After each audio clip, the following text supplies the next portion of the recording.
मी जसं मुवमेंट पण करू शकत नव्हतो सर. हालचाल तर बिलकुलच करू शकत नाही. असं विश्वास पण ठेवू शकत नाही की चालू शकते म्हणून आता.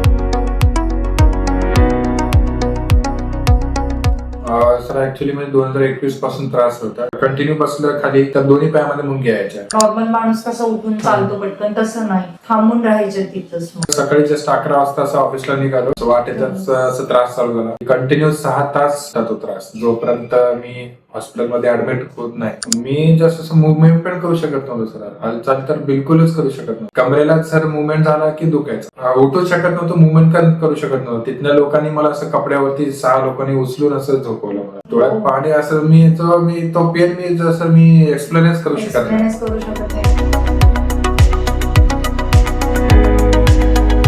ऑपरेशन करून सर आता जवळजवळ 35 डेज झाले. म्हणजे मी सांगू शकत नाही, तो पण एक्सप्लेन करू शकत नाही, तर एवढा इम्प्रुव्हमेंट आहे सर. असं विश्वास पण ठेवू शकत नाही की चालू शकते म्हणून आता. ते तुमच्यामुळे शक्य झालं, पण ते खरंच स्ट्रेट थांबू शकत होतो सर. तो दुखणं मला जो ऑपरेशनच्या अगोदरचं दुखणं होतं बिलकुल झिरो होतं. मी चालतो सर, बसतो, चालतो पूर्ण सर नॉर्मल लाईफ जसं करतो तसं करतो. काहीच त्रास नाही सर. तो दुखणंच नाही मला.